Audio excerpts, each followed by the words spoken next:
खबरों में आगे बात करेंगे। टीकमगढ़ में INS 24/7 हरिभूमि का विशेष कार्यक्रम संवाद 2023 का आयोजन किया जा रहा है, जिसमें जिले के विकास को लेकर चर्चा कर रहे हैं। चलिए आपको सीधा ले चलते हैं टीकमगढ़।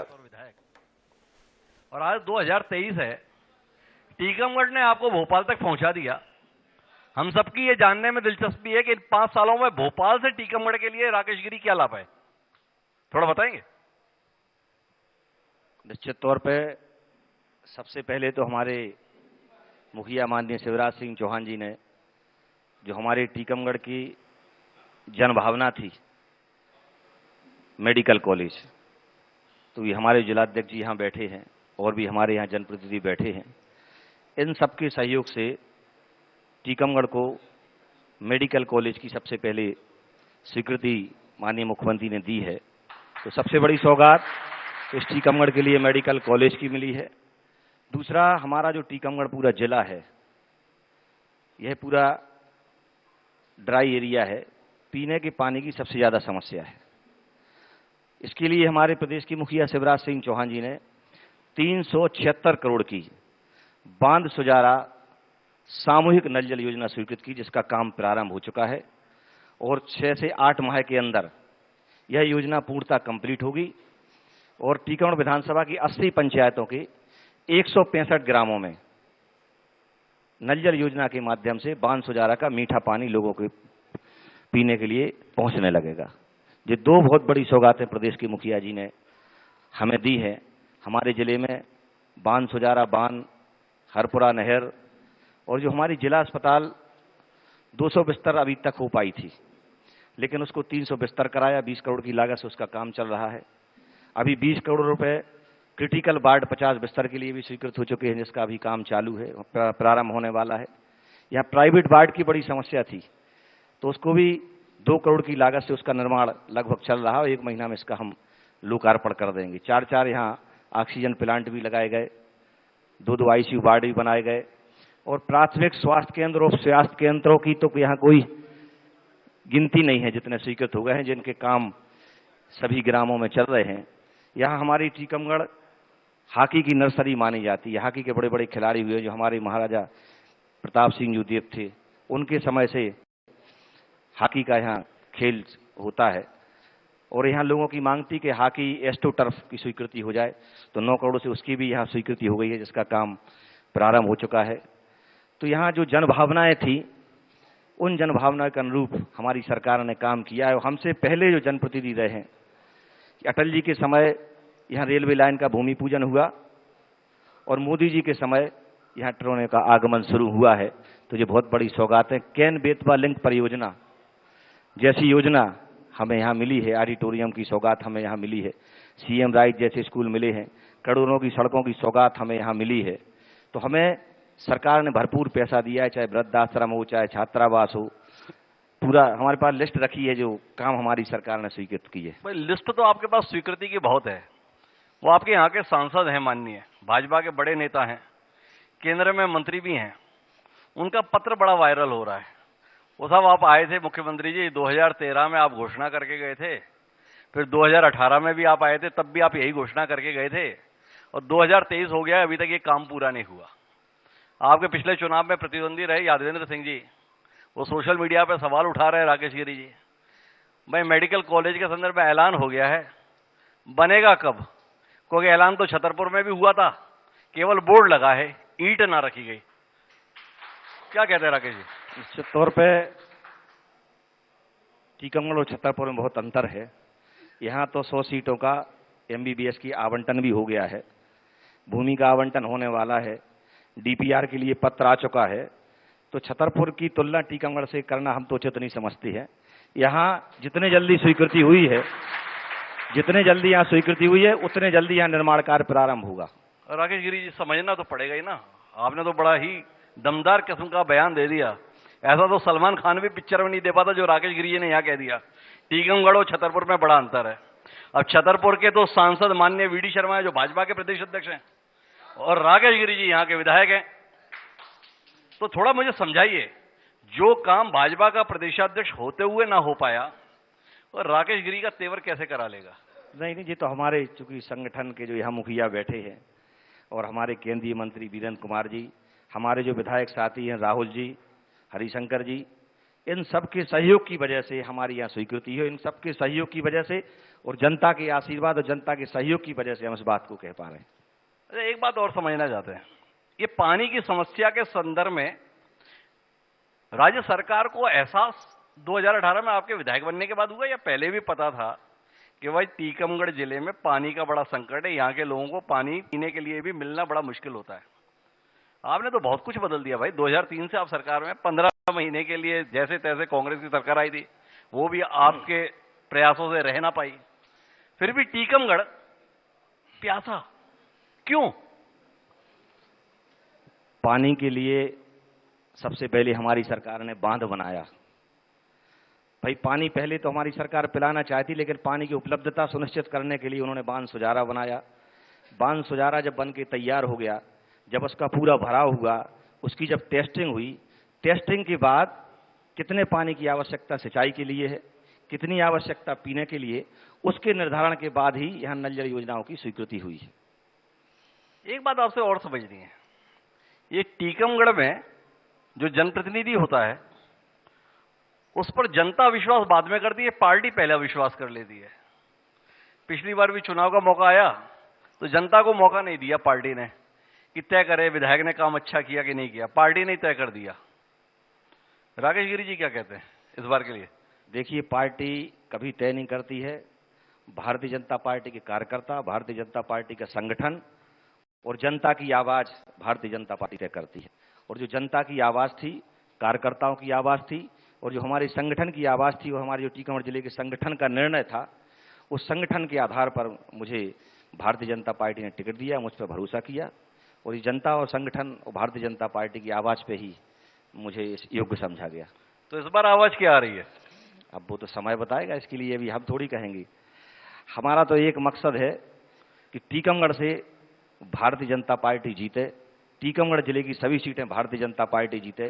प्रत्याशी चाहे राकेश गिरी हो और चाहे हमारे यहाँ जितने भी लोग टिकट मांगने वाले हों। हमारे यहाँ काफी लंबी लाइन है, विपक्ष में भी काफी लंबी लाइन है, लेकिन मेरे यहाँ से चाहे मुझे टिकट मिले या किसी को भी टिकट मिले, मेरा काम है टीकमगढ़ से कमल का फूल खिलाना और पूरे जिले में भारतीय जनता पार्टी को जिताना। ये स्वयं को लेकर इतना डिफेंसिव क्यों हो रहे हैं राकेश गिरी जी? राकेश गिरी जी क्यों नहीं कह पा रहे काम ऐसा किया है, जनता भी मुझे चुनेगी, पार्टी भी मुझे चुनेगी? तो पार्टी कहाँ हिल गए? देखो, पिछली बार मूल्यांकन पार्टी और कार्यकर्ता और संगठन ने किया था, इस बार भी संगठन, पार्टी, कार्यकर्ता सब तय करेंगे। हम तो पार्टी कार्यकर्ता है, हम कार्यकर्ता की हैसियत से बात कर रहे हैं, ना कि हम विधायक की हैसियत से बात। तो वही तो मेरा सवाल है, कार्यकर्ता के तौर पर 5 साल के कामकाज को लेकर भरोसा नहीं किया राकेश गिरी का? काम ही ऐसा किया है, पार्टी कैसे खारिज कर देगी? भरोसा 100 में 100% है जी, लेकिन हम अपने मुंह से स्वयं थोड़ी कहेंगे कि हम टिकट की दावेदार है, हमें टिकट चाहिए। ये तो हमारी पार्टी और संगठन तय करे। नहीं, अब आप पार्टी का संगठन वंगठन की बात इतनी कह रहे हैं, लेकिन सुर्खियों में तो टीकमगढ़ में भाजपा कितनी फांकों में है इसकी चर्चा ज्यादा रहती है। तो आपसे सवाल है, चुनौती कहां पे ज्यादा है? कांग्रेस से चुनौती ज्यादा महसूस होती है या अपने घर के अंदर चुनौती ज्यादा महसूस होती है? नहीं नहीं, चुनौती कहीं नहीं है। लोगों को ऐसा लगता है कि विपक्ष से चुनौती मिल रही है, घर में चुनौती मिल रही है, कुछ लोग चर्चा करते हैं, लेकिन इसको जनता ऑब्जर्व करती है। हम सोचते हैं कि हम 2 आंखों से सबको देख रहे हैं, लेकिन 2000 आके हमारी तरफ भी देखती हैं। इसलिए ये बात कहना ये लोगों की एक चर्चा का विषय है, लेकिन तय जनता करती है। नहीं, आप घुमा रहे हैं, जबकि लोग बैठे हैं, लोग तो सीधे उत्तर की उम्मीद कर रहे हैं। आज सीधा सवाल है, चुनौती कहां ज्यादा है, घर के अंदर ज्यादा है या बाहर से ज्यादा है? नहीं, चुनौती कहीं नहीं है जी, इस बात को हम दावे के साथ कह रहे हैं। अगर चुनौती नहीं है तो आपके माननीय मुख्यमंत्री दनादन घोषणाओं की झड़ी क्यों लगाए हुए हैं? देखिए, झड़ी नहीं लगाए हुए हैं जी, वो जो कहते हैं वो करते हैं, और जो नहीं कहा वो भी करके दिखाते हैं। तो फिर जाके ये आपकी पार्टी के जो आपके पिता तुल्य, आपका बयान है, जो यहाँ के केंद्रीय मंत्री हैं वो मेरे पिता तुल्य हैं, बड़े नेता हैं, वो क्यों कह रहे हैं भाई आपने 2013 में भी कहा, 2018 में भी कहा, वो 2023 आ गए, अभी तक नहीं हुआ? तो आपकी बात में और सांसद की बयान में ये विरोधाभास क्यों है? नहीं नहीं, कोई विरोधाभास नहीं है। सांसद जी वीरेंद्र कुमार जी के नेतृत्व में ही यहाँ के सभी विधायक काम करते हैं और संगठन ही उनके नेतृत्व में पूरा काम करता है। अब उन्होंने पत्र वायरल किया या कोई फर्जी पत्र है, मैंने तो नहीं देखा है, लेकिन मुझे इस बात का भरोसा है कि सांसद जी ऐसा कोई पत्र ना वायरल कर सकती है और ना वो लिख सकती है। इसको तो एक पत्र यदि कहीं किसी ने बना के डाला हो सकता हो, ऐसा भी हो सकता है, और उसको एक इशू बना दिया हो। हमारे सांसद जी बड़े सरल सहज और सुलझे हुए व्यक्ति हैं। वो हमेशा संवाद पर भरोसा रखते हैं, ना कि पत्र लिखने पर या मीडिया में जाने। तो जब आपकी सरकार और पत्र माननीय केंद्रीय मंत्री का फर्जी, अभी तक कोई एफआईआर नहीं, कोई गिरफ्तार नहीं, इतना फर्जी काम करने वालों के प्रति प्रेम अनुराग क्यों? जे मेरा अनुभव है, मैं बता रहा हूँ, मेरा अंदाजा है जी कि वो ऐसे प्रकार के व्यक्ति नहीं कि वो मीडिया के लिए कोई अपना पत्र जारी करके दे दे जी। वो मेरा स्वयं का मत है। तो राकेश गिरी जी का मानना है कि भाई सांसद जी को हो सकता है ना पता हो कि उनका पत्र फर्जी है, पर विधायक जी को लगता है कि उनका ये पत्र फर्जी होना चाहिए, वो ऐसा पत्र नहीं लिख सकते हैं। तो जब सांसद जी मिलेंगे तो पूछ लेंगे राकेश गिरी जी का इतना भरोसा है।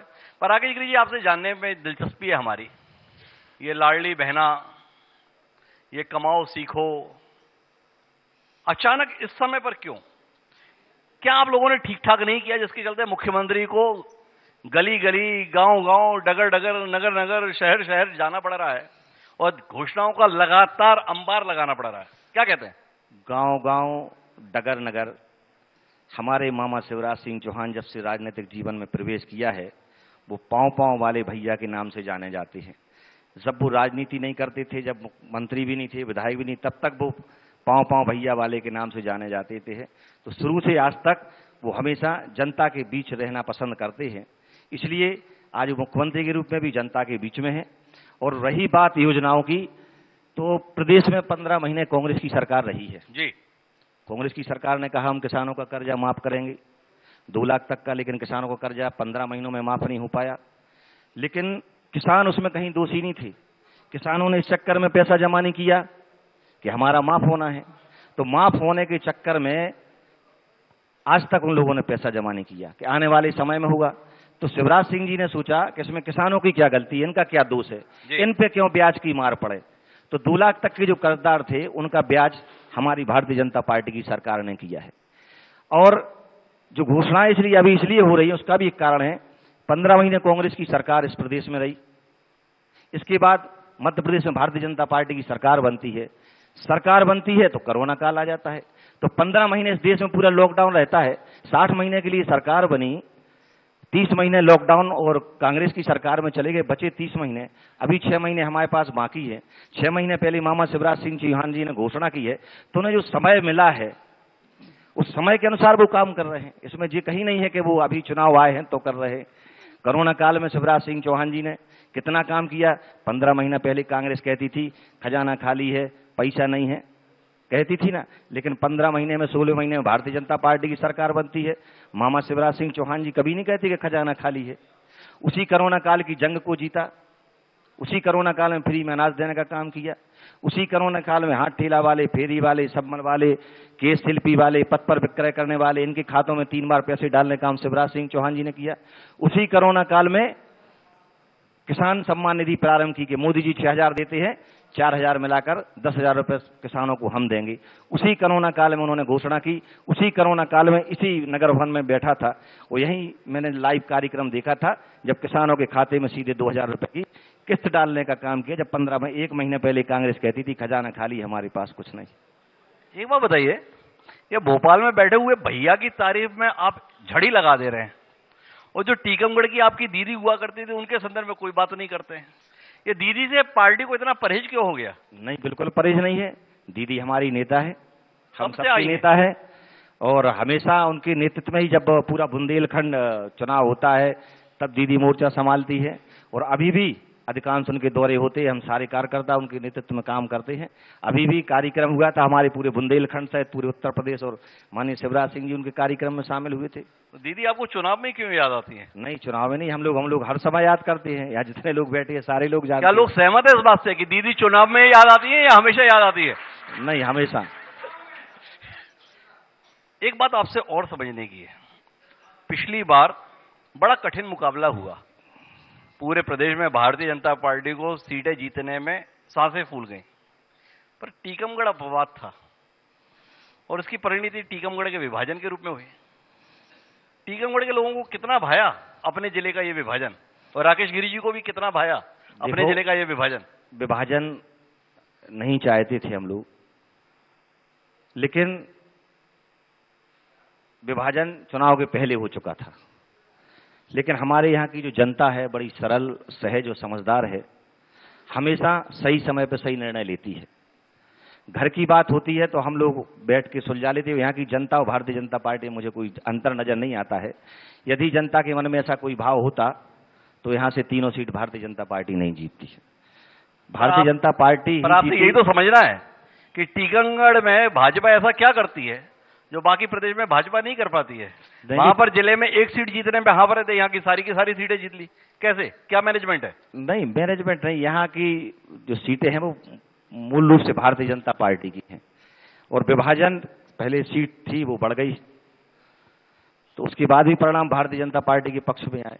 तो यहाँ का जो पूरे जिले का माहौल है और आसपास के बुंदेलखंड का, अभी उत्तर प्रदेश के बुंदेलखंड की सभी सीटें भारतीय जनता पार्टी जीती। अधिकांश सीटें पिछली बार बुंदेलखंड की भारतीय जनता पार्टी जीती। तो जो बुंदेलखंड है वो भारतीय जनता पार्टी का गढ़ माना जाता है, और ऐसा भारतीय जनता पार्टी के प्रति लोगों के मन में बहुत श्रद्धा है। और भारतीय जनता पार्टी हमेशा दिन रात यहाँ जनता के बीच में काम करती है, जिसका परिणाम है कि भारतीय जनता पार्टी जीतती है। और दीदी उमा भारती के नेतृत्व की वजह से हम सब यहाँ जीतते हैं। उसके बाद उमा भारती जी के साथ आप क्या करते हैं? उमा भारती हमारी आदर्श है, हमारी नेता है, हमारी लीडर है। करते क्या है, ये सवाल है ना। अब वो तो हम लोगों के लिए करती है, हम लोगों ने क्या करें, हम लोग तो उनके सामने बहुत छोटे हैं, कार्यकर्ता है हम लोग। हम तो आपकी पार्टी की ओर से सवाल पूछ रहे थे, आपकी पार्टी उनके साथ क्या करती है? हम इतने बड़े प्रदेश के नेता नहीं है, हम टीकमगढ़ जिले के नेता है, वो राष्ट्रीय नेता है। तो ये राष्ट्रीय स्तर पे हम एक छोटे से कार्यकर्ता इस बात को नहीं कह सकती। कमलनाथ जी बता रहे हैं कि आप लोगों ने बड़ा गलत किया, सारे किसानों का कर्जा माफ होता अगर उनकी सरकार ना चली जाती। प्रियंका गांधी जी अभी ग्वालियर में थी, बोली है बचा हुआ कर्जा अब की बार माफ कर देंगे। नहीं तो 15 महीने में तो माफ हुआ नहीं, किसी बेरोजगार को बेरोजगार भत्ता मिला नहीं, विधवा विकलांग दिव्यांग पेंशन 1000 हुई नहीं। तो उन्होंने कहा था कि हम 10 दिन में माफ कर देंगे, लेकिन 10 दिन तो ठीक है, 15 महीने मिली थी, उसमें भी नहीं हो पाया।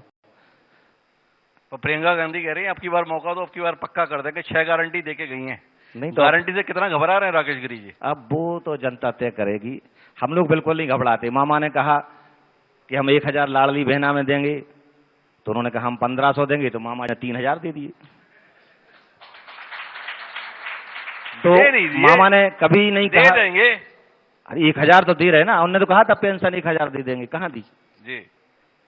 किसानों का कर्जा माफ कर दे, कहा हुआ? स्व सहायता समूह की बहनों का ब्याज कर्जा सब माफ कर देंगे, कहाँ हुआ? तो फिर सवाल इस बात का विवाह निकाह विवाह करो 51,000 देंगे। खूब शादियां हुई, रिकॉर्ड है आज, लेकिन एक शादी वाले को पैसा मिला हो तो बता दो। जिनकी शादियां हुई उनके बच्चे हुए, लेकिन पैसे नहीं मिल पाए आज तक। आपको ये सब चीजें याद आ रही हैं, और आपके स्वयं के संदर्भ में जो रहा है उसके संदर्भ में क्या कहेंगे?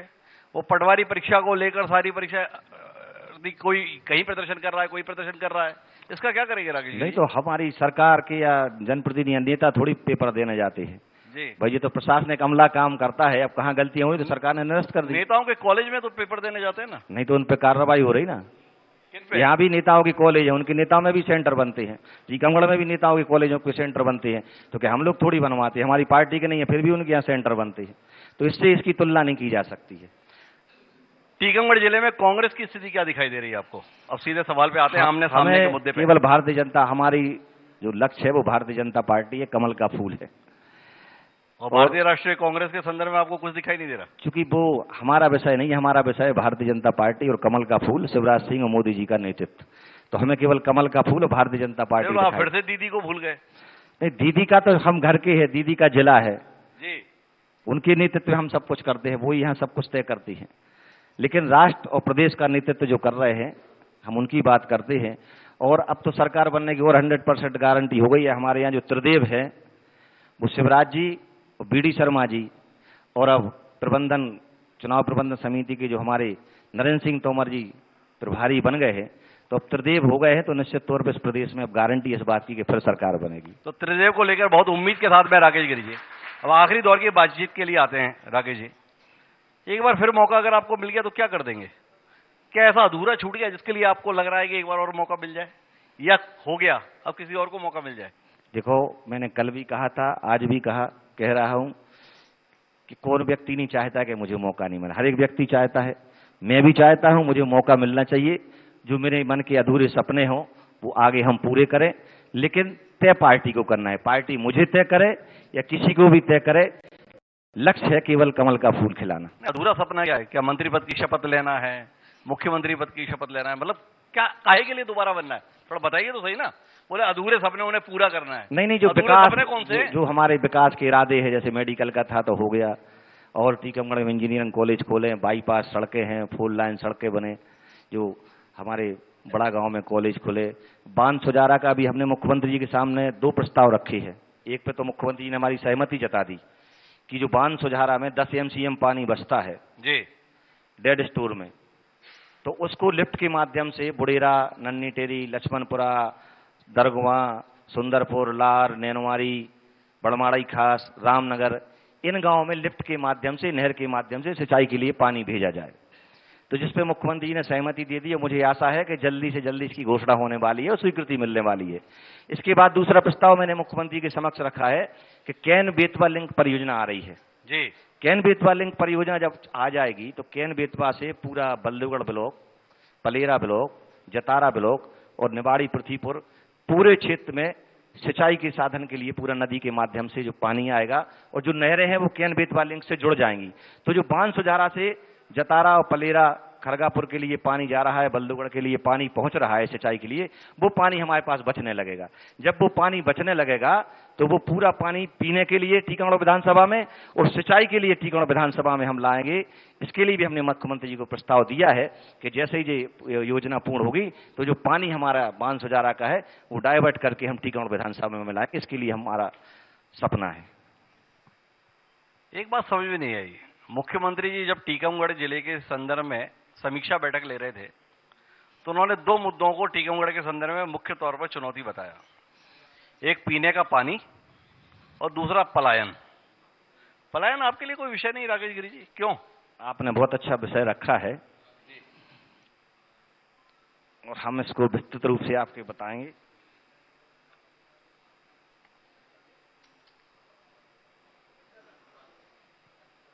देखिए, पानी का जो मुद्दा है जी, पानी का जो विषय है वो मुख्यमंत्री जी ने टीकमगढ़ जिले के लिए इस टीकमगढ़ नगर को जी 33 करोड़ रुपए नल जल योजना के लिए मुख्यमंत्री ने स्वीकृत किए हैं और लगभग 1.25 साल हो चुका है नगर पालिका, लेकिन उस पर आगे नहीं बढ़ रही है। ठीक, तो 33 करोड़ रुपया तो यहाँ दिया कि जो क्षेत्र बचा है, इसके पहले भी नल जल योजना हमारी सरकार में आई थी और पूरे टीकमगढ़ में टंकी का निर्माण होना था। नए स्टैंड के पीछे टंकी का निर्माण, डुमराव पे टंकी का निर्माण, ढोंगा पे टंकी का निर्माण और पूरे शहरों में जो पुरानी लाइन है वो नई लाइनें बिछाई जानी थी। जहां जहां पानी की लाइन नहीं वहां लाइन, इसके लिए 33 करोड़ रुपए हमारे मुख्यमंत्री जी ने दिया। तो टीकमगढ़ के लिए भी पानी को पैसा दिया, कारी के लिए भी 22 करोड़ रुपया दिया। कारी नगर परिषद में कार्यक्रम काम प्रारंभ हो चुका है नल जल योजना का। बड़ा गांव धसान के लिए भी 20 करोड़ रुपया दिया, 22 करोड़ जहां काम चल रहा है और 2 महीने के अंदर हमारा प्रयास है कि नगर परिषद बड़ा गांव धसान की नल जल योजना प्रारंभ हो जाए। उसके बाद जल जीवन मिशन में 200 करोड़ के काम चल रहे हैं। इसके बाद फिर 376 करोड़ की बांध सुजारा नल जल योजना लाए। माने टीकमगढ़ विधानसभा का कोई भी, चाहे शहरी क्षेत्र हो चाहे ग्रामीण क्षेत्र हो, अब हर घर में नल जल योजना के माध्यम से शुद्ध पानी पहुंचेगा 1 साल के अंदर। दूसरा, आपने जो पलायन की बात की है, मैं बीच में रोकूंगा। मुझे लगता है कि बहुत बड़ा दावा कर रहे हैं राकेश गिरी जी, 1 साल में टीकमगढ़ वासियों को घर पर पीने का पानी पहुंचेगा। अभी ताली बजाते, 1 साल बाद वापस लौटेंगे और पूछेंगे क्या किया। बिल्कुल, अभी तक पानी पहुंचने लगा होता यदि नगर पालिका ने सक्रियता दिखाई होती। मैं कोई वो नहीं कह रहा हूं, ऑन रिकॉर्ड है मेरे पास सब कुछ। जी, अभी आएंगे जब नगर चुनाव पालिका था अध्यक्ष, उसके पहले वो बताएंगे हमें पहले अगर नहीं हुआ तो आपने भी उसमें क्या क्या किया। नहीं, मैं तो कुछ किया ही नहीं। मैं तो अभी भी साथ खड़ा हूं, जहां जरूरत है वहां हम चलेंगे। जी, ठीक है ना। जी, बात है पलायन की। पलायन शब्द यहाँ की चूंकि नेताओं की एक भाषा बन गई है, पलायन पलायन पलायन। मुझे ये तो बता दो कि पलायन करने वाले व्यक्ति से कभी कोई मिला है कि आप पलायन करके कहां जाते हैं, क्या करते हैं? लोग बाग केवल रेलवे स्टेशन की तस्वीर डाल देते हैं। लेकिन मैंने जो एक लोगों के अंदर जाके देखा, इसमें हम गहराई से गए कि हमारे यहाँ के लोग दिल्ली जाते हैं, पलायन शब्द लोग कहते हैं। अभी हमारा जब ऑपरेशन हुआ तो हम दिल्ली में 1 महीने रहे। तो जितने भी यहाँ से जो लोग काम करने के लिए जाते हैं वो हमको देखने के लिए आए। उसके बाद जब हम ठीक हुए 10 दिन बाद अस्पताल से, तो हम उन लोगों के घर पे पहुंचे। तब हमने उनका रहन सहन देखा तो मुझे बड़ी प्रसन्नता हुई कि उनके बच्चों की शिक्षा दीक्षा हमारे बच्चों से अच्छी हो रही है। फिर मैंने उनसे पूछा कि आप लोग दिल्ली क्यों आते हैं काम करने के लिए, आगरा क्यों जाते हैं, बंबई क्यों जाते हैं? तो फिर उन लोगों ने हमें जवाब दिया कि जैसे हम चाहते कि हमारा बच्चा गांव के स्कूल में नहीं पढ़े, टीकमगढ़ के किसी अच्छे स्कूल में पढ़े। टीकमगढ़ के लोग चाहते कि हमारा बच्चा किसी भोपाल के स्कूल में अच्छे में पढ़े। भोपाल के लोग चाहते कि हमारा बच्चा दिल्ली, बंबई, पुणे, वहां किसी अच्छे स्कूल में पढ़े। तो हर एक व्यक्ति चाहता कि हम ऊंचाइयों पे जाएं। तो यहाँ का जो मजदूर है, जिसे हम मजदूर कहते हैं, वो टीकमगढ़ में काम करेगा उसको 200 रुपये मिलेंगे। जब वो दिल्ली में जाके काम करेगा उसको 500 रुपये मिलेंगे। रहने के लिए उसको जगह मिलेगी। जहां वो रहता है उसकी पत्नी रहती है, वो जिस परिवार में रहेगी वहां की चौकीदारी करेगी, उसको पैसा मिलता है। बच्चों को पढ़ाई दिल्ली में फ्री है, राशन फ्री। जिस व्यक्ति के यहाँ वो काम करते हैं, जिसके अंडर में काम करते हैं, कहीं कोई समस्या आ जाए सुख दुख में वो साथ खड़ा है। तो पलायन नहीं है जी। वो यहाँ से जाते हैं तो आज के जो आर्किटेक्ट के अंडर में काम करते हैं, कैसे टाइल्स बिछाना है, कैसे दीवार बनाना है, जो आज की टेक्नोलॉजी है वो सीख के आते हैं और फिर उनसे हम लोग यहाँ पे काम कराते हैं। तो हर एक व्यक्ति चाहता है, जैसे हम खुद चाहते हैं कि हमारा मकान भोपाल में हो, जो गांव का व्यक्ति है वो चाहता है हम गांव में ना रहे, हमारा मकान टीकमगढ़ में हो, टीकमगढ़ में हमारे बच्चे पढ़े। तो पलायन नहीं है, वो काम करने के लिए, काम सीखने के लिए बाहर जाते हैं। आपने इतने ज्ञान की बात शिवराज सिंह चौहान जी को नहीं समझाई? वो खामखा में समीक्षा करते रहे कि टीकमगढ़ में पलायन बहुत ज्यादा है, रुकना चाहिए। नहीं, इस बारे में हमने अभी ये बात जब पलायन की उठी, हम एक बैठक में भी थे, तो उस समय इस बात को हमने रखा और मुख्यमंत्री जी को आपने कहा तो निश्चित तौर पे, चूंकि पलायन की बात यहाँ से लोग रखते हैं कि लोग पलायन कर रहे हैं, लेकिन जब उसकी सच्चाई में जाएंगे तो पलायन कहीं नहीं। तो कुल मिलाकर मुख्यमंत्री जी को अपनी योजना में बदलाव करना चाहिए, ऐसा राकेश गिरी जी बता रहे हैं। अब आखिरी दौर में हमारा संवाद का हिस्सा आप हैं। 3 सवाल मुझे राकेश गिरी जी के लिए लेने हैं। आग्रह आपसे है कि आपके जहन में अपने विधायक को लेकर कोई सवाल हो, लेकिन हमें सवाल चाहिए टिप्पणी नहीं, हमें सवाल चाहिए भाषण नहीं, हमें सवाल चाहिए आरोप नहीं। एक बेहद गरिमामय तरीके से आपने इस पूरे संवाद को सुना है। यह संवाद और ऊंचाई पर जाए, ऐसे सवालों की आपसे अपेक्षा है। आप हाथ ऊपर करेंगे, मेरे साथी यहाँ पर मौजूद हैं, तो वह आपके सवाल को लेंगे और उसके तहत राकेश गिरी जी से अनुरोध करेंगे कि उसका जवाब दें, जो भी उनको समझ आए।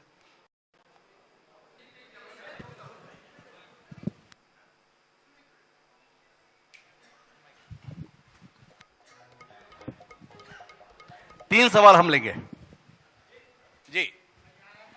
हेलो जी सर, एक सवाल था जी। जो विधायक जी बोल रहे हैं मेडिकल कॉलेज को लेके, तो अभी 4 दिन पहले दैनिक भास्कर छतरपुर ने पूरा आर्टिकल छापा है, एक बार आप उसको पढ़ लीजिए तो हमें यह बता दीजिए कि जो होर्डिंग लगे वो सच है कि जो दैनिक भास्कर ने छापा वो सच है। मैं आपसे अनुरोध करूंगा, अब दैनिक भास्कर को हम यहाँ मंगाएं, फिर विधायक जी पढ़े। एक मिनट रुकिए, हमारे पास है सर। इससे बेहतर है आपका कोई सवाल है क्या? आप मेडिकल कॉलेज को लेकर अगर आपकी कोई जिज्ञासा है, कोई सवाल है, तो उसे सीधे पूछिए ना, दाएं बाएं से क्यों पूछ रहे? सामने विधायक जी हैं, जवाब देने के लिए तैयार हैं। हम तो सवाल सीधा सीधा ही कर रहे हैं कि जो होर्डिंग लगे हैं वो सही है कि जो दैनिक भास्कर ने छापा वो सही है। अरे भाई, उसने छापा क्या है ये बताइए ना। मैं अपनी कंफ्यूजन, मतलब टीकमगढ़ शहर की कंफ्यूजन दूर करना चाहता हूं आपके माध्यम से कि जो होर्डिंग लगे हैं वो सच है कि जो दैनिक भास्कर छतरपुर ने छापा वो सच है। कृपया इतना जी ले। मैं आपसे फिर अनुरोध करूंगा, अगर आप शांति के साथ में सवाल का उत्तर सुनिए ना। जी जी राकेश जी, आपको इनका सवाल है कि भाई होर्डिंग लगे हैं, अखबार में कुछ और छपा है, सच क्या है मेडिकल कॉलेज के संदर्भ में? सर शांति बनाए रखिए, आप लोगों से रिक्वेस्ट है प्लीज, सब के पास आ रहे हैं, प्लीज कृपया संवाद है, प्लीज हो दीजिए संवाद सर। सच तो मेडिकल कॉलेज की स्वीकृति हो गई है, अब लोगों को वो पच नहीं रहा है, क्योंकि 15 महीना इनकी सरकार थी तो उन 15 महीने में तो कर नहीं पाए। उसके पहले आंदोलन चलाते थे कि मेडिकल कॉलेज लाओ, मेडिकल कॉलेज लाओ। भाई 15 महीने तुम्हें मौका मिला, तुम क्यों नहीं ले पाए? आपको लेके आना था 15 महीने में। भाई 15 महीने में आप लाते तो हम आपको मानते कि आपने काम किया है। जो इनका सवाल था उसकी बुनियाद में यह था कि मेडिकल कॉलेज की घोषणा तो की है, पर उसके लिए अलग से अस्पताल का प्रोविजन नहीं किया है। जिला अस्पताल के साथ में ही अटैच करके मेडिकल कॉलेज की परिकल्पना की गई है। क्योंकि अभी 100 MBBS की सीट आरक्षित हुई, लोगों के मन का ये भ्रम दूर हो जाए कि केवल घोषणा है।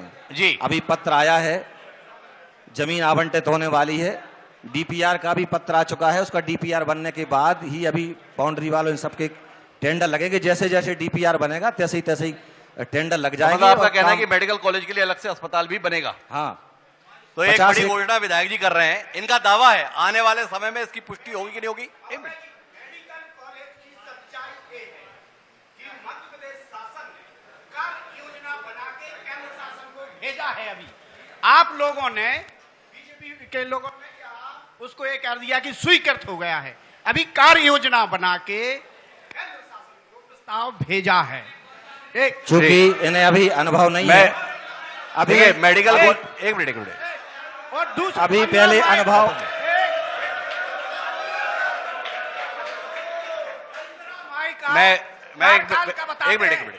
एक बार पहले देखिए, एक मिनट रुकिए। मैं आपसे अनुरोध करना चाहूंगा, देखिए अगर आपने हो किया तो केवल मेरे और आपका संवाद रह के खत्म हो जाएगा। सवाल आपके ले रहे हैं, आप अच्छे से सवाल करेंगे, वो अच्छे से जवाब देंगे। फैसला आने वाले समय चुनाव में आपको करना है। विधायक जी सही बोले गलत बोले उस समय फैसला कर लेना। हाल फिलहाल हम अगले सवाल पे जाते हैं। मेडिकल कॉलेज के संदर्भ में राकेश गिरी जी का कहना है कि घोषणा है, बन रहा है, अलग से अस्पताल भी बनेगा, ऐसा उनका दावा है। आने वाला समय बताएगा कि वो दावा कितना सच्चा साबित होता है। आगे जाए। एक चीज और बताना चाहता हूं कि जो भी अभी आपको अपने नेताओं पे भरोसा नहीं है। अभी उनका सत्र शुरू होने वाला है भाई, आप कहां घबरा रहे हैं? अभी आ रहे हैं आपके नेताजी, आपके जिलाध्यक्ष आ रहे हैं, क्यों चिंता कर रहे हैं? एक मिनट रुकिए। एक मिनट सर, एक होने दीजिए। पहले तो मैं एक चीज बता दूं, पुष्पेन जी प्लीज। हमारा जो मेडिकल कॉलेज स्वीकृत हुआ है, पुष्पेन जी पीछे जाएं। हमारा जो मेडिकल कॉलेज स्वीकृत हुआ है वो स्टेट फंड से स्वीकृत हुआ है, राज्य सरकार के फंड से स्वीकृत हुआ है। बिल्डिंग बन के तैयार होगी तब उसकी जो अनुमतियां होती हैं, बिल्डिंग बनने के बाद जो संसाधनों की आवश्यकता होती है उसकी मंजूरी केंद्र सरकार देती है। इस बात का ध्यान रखें। अगला सवाल। कोई सवाल है सर? माइक होगा तो प्लीज जी लीजिए। पीछे से किसी का कोई सवाल तो अपना हाथ ऊपर करें। जी हेलो जी, मैं वहीं से बोलिए सर, वहीं से बोलिए। अभी जी हम इतनी देर से सुन रहे हैं, माननीय विधायक जी बैठे हैं।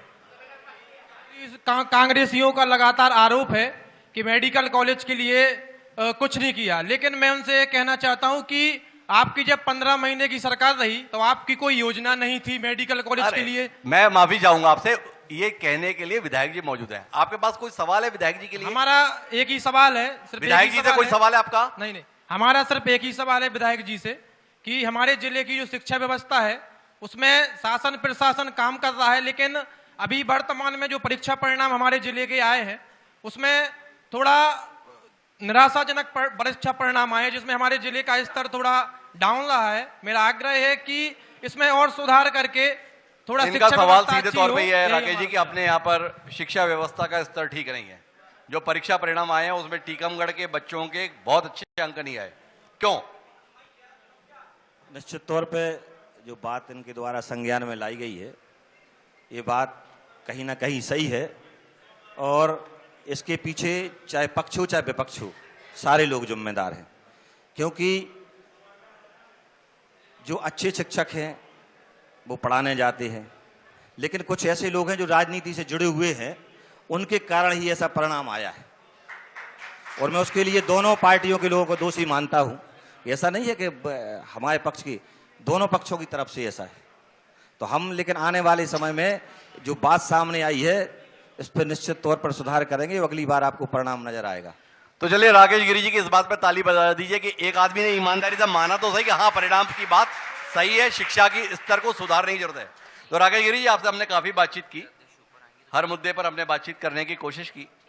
आप बड़े उदार मन का परिचय यहां पर दिए। आप कह रहे हैं पार्टी जिसको चाहे उसको टिकट दे, जिसको भी मिलेगा उसे जिताने के लिए आप काम करेंगे। आपको दिया तो अपने को भी जिताने का काम करेंगे। तो कुल मिलाकर हमारी शुभकामनाएं आपके साथ हैं। आपने समय निकाला, इसके लिए बहुत बहुत धन्यवाद। एक बार जोरदार तालियां टीकमगढ़ विधायक राकेश गिरी जी के लिए।